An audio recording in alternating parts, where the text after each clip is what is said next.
بسم اللہ الرحمن الرحیم نحمدہ ونصلی علی رسولہ الکریم اما بعد۔ احباب گرامی، ہمارا یہ تخصص فی الفقہ کورس کا آج 37واں سبق ہے، اور آج کے اس سبق میں ہم حضرت حکیم الامت حضرت شاہ اشرف علی تھانوی نور اللہ مرقدہ کے چند رہنما واقعات پڑھیں گے، جو فقہ کے اندر ان سے کچھ سوالات کیے گئے، دلچسپ سوال یا ایسے سوال کے جس کے اندر فساد مبنی تھا یا پوچھنے والے کی نیت دجل اور فریب کی تھی، تو حضرت نے کس انداز میں ان کے جواب عطا کیے تاکہ مفتی اس قسم کے جواب دیکھ کر آئندہ آنے والے اس کے پاس مسائل میں اس کو رہنمائی مل سکے۔ اس لیے مختصراً چند باتیں، چند واقعات آپ حضرات کے سامنے رکھنے کی کوشش کرتا ہوں۔ سب سے پہلے ایک دفعہ ایک شخص کا خط آیا حضرت حکیم الامت حضرت تھانوی نور اللہ مرقدہ کے پاس کہ ایک واعظ صاحب فرماتے ہیں کہ آن حضرت صلی اللہ علیہ وسلم کے روضہ مبارک کی زیارت ایک دفعہ تو واجب ہے اور دوسری دفعہ منع ہے، یہ مسئلہ ٹھیک ہے یا نہیں؟ یہ مسئلہ پوچھا گیا۔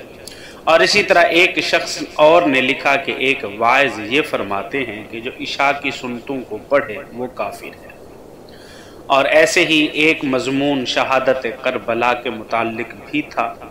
تو اس قسم کے مسائل میں غلط فہمی سے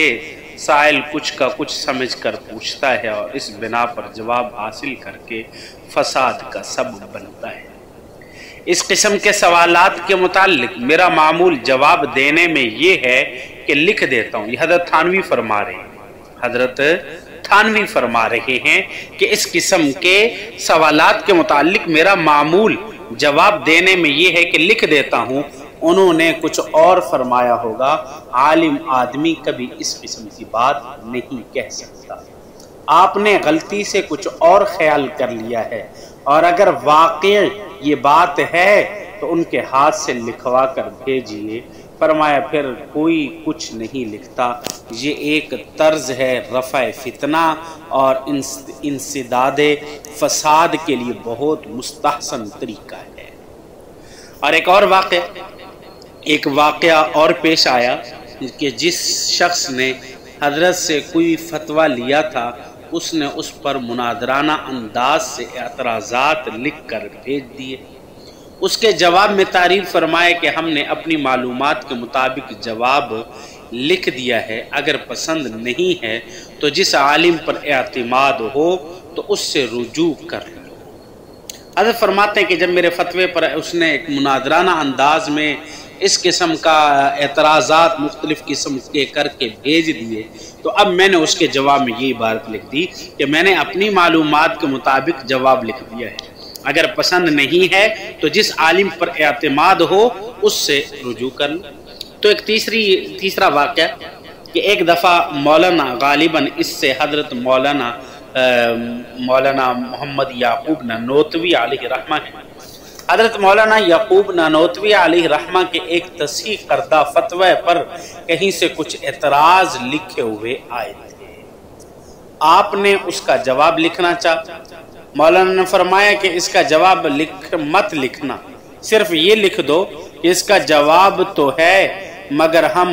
مرغیان جنگی نہیں ہیں۔ سوال و جواب کا سلسلہ دراز کریں، بس اس جواب کا حق ایک دفعہ ادا ہو گیا ہے، اور یہ لکھ دو کہ اگر مطمئن نہ ہی ہو تو پھر کسی دوسری جگہ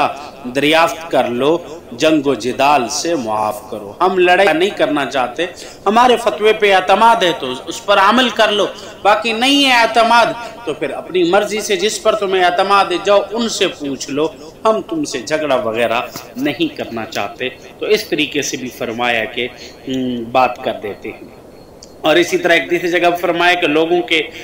دماغ خراب ہو گئے ہیں، ایک صاحب نے کچھ مسائل دریافت کیے، لکھا کہ ان کا جواب حدیث سے تحریر فرمایا جائے۔ میں نے لکھ دیا فقہ میں تو اس کا جواب یاد ہے، حدیث میں نہیں، اس لیے میں معذرت کرتا ہوں، کیونکہ وہ لکھ دیتے کہ حدیث سے جواب دینا ہے، قرآن و سنت سے جواب دیں۔ کہ بھئی ہر مسئلے کا جواب حدیث سے نہیں ہے، ہر مسئلے کا جواب بھی قرآن مجید کے اندر نہیں ہے، بلکہ بعض مسائل ایسے ہیں جو فقہ حنفی میں البتہ ادلہ اربع سے ثابت ہوتے ہیں، قرآن مجید سے یا حدیث سے یا اجماع امت سے یا قیاس سے ادلہ اربع سے ثابت ہوں گے۔ تو اس وجہ سے حضرت فرماتے کہ میں نے یہ لکھ دیا ہے کہ مجھے حدیث میں جو جواب ہے وہ یاد نہیں ہے، اور جو مجھے یاد ہے وہ آپ نے پوچھا نہیں ہے، میں اس لیے معذرت کرتا ہوں۔ اور اسی طرح ایک شخص نے اصحاب کہف کے نام خط میں پوچھے، ایک خط لکھا کہ اس میں پوچھا کہ اصحاب کہف کے نام، آپ نے لکھا کہ اعمال پوچھو تم ہی اصحاب کہف کی طرح ہو جاؤ گے۔ نام سے کیا ہے، تم ان کے اعمال پوچھو تاکہ تمہارا مقام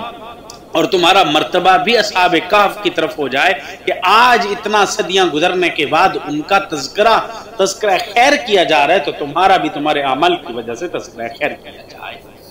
اور اسی طرح ایک شخص نے خط میں سوال کیا کہ 20 رکعت تراویح کا کیا ثبوت ہے،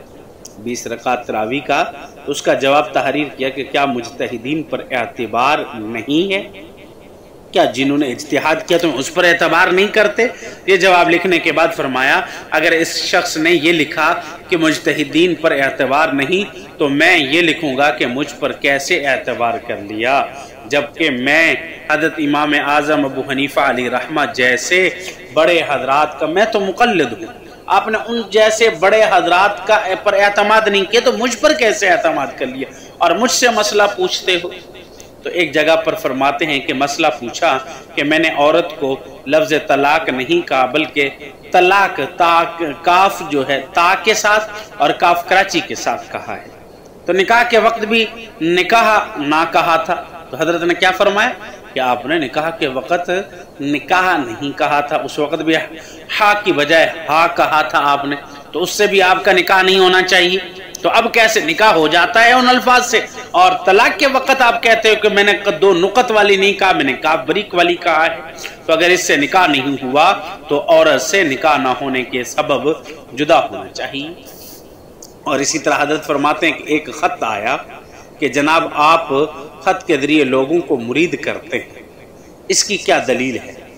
اور یہ سنت سے ثابت ہے یہ نہیں؟ یعنی لوگ آپ کو خط لکھتے ہیں اور اس میں اپنی باتیں لکھتے ہیں، تو کیا یہ خط لکھنا اور اس پر مشورے کرنا، مسائل بتانا، یہ کیا یہ خط و کتابت کا سلسلہ یہ چیز سنت سے ثابت ہے یہ نہیں؟ ہاں، اور تو حضرت نے فرمایا کہ جواب میں نے لکھا یہ میرا فعل ہے، آپ میرے فعل کی دلیل کیوں دریافت کرتے ہیں؟ آپ کو اس کا کیا حق ہے؟ آپ بلا دلیل کسی کو مرید نہ کریں، آپ کو کیا حق ہے؟ یہ میرا ذاتی فعل ہے، آپ ذاتی فعل کو شریعت کا فعل کیوں بنا رہے ہیں اور اس پر دلیل مانگنے کی کوشش کر رہے ہیں؟ اس وجہ سے عقل سے کام لیں۔ دیکھیں یہ چند باتیں، چند مثالیں حضرت تھانوی نور اللہ مرقدہ کی میں نے آپ کے حضرات کے سامنے بیان کی ہیں، اور ان کے بیان کرنے کا مقصد یہ ہے کہ حضرات مفتیان سے اس قسم کے عجیب و غریب سوال کیے جاتے ہیں اور ہم حضرات ان کے جواب میں پڑ جاتے ہیں، یہ نہیں دیکھتے کہ وہ سوال درست بھی ہے یا سوال درست بھی نہیں ہے، وہ سوال کرنے والا تنقید کا نشانہ کر رہا ہے یا سوال سے مراد واقعی اس سے استفاء ہے، فائدہ حاصل کرنا ہے، یا اس سے فساد اور دجل سے کام لے رہا ہے؟ تو یہ اس لیے مفتی کے اندر اتنی فقاہت ضرور ہونی چاہیے کہ سائل کے سوال کو سمجھے، موقع محل کو دیکھے، سائل کی اگر نیت اس سے فائدہ اٹھا کر فساد پھیلانا ہو اور اس سے ذاتی مفاسد حاصل کرنے ہوں تو اس صورت میں بالکل فتویٰ نہیں دینا چاہیے، اس سے اجتناب کرنا چاہیے۔ اللہ رب العزت ہمیں عمل کرنے کی توفیق عطا فرمائے۔ وآخر دعوانا الحمدللہ۔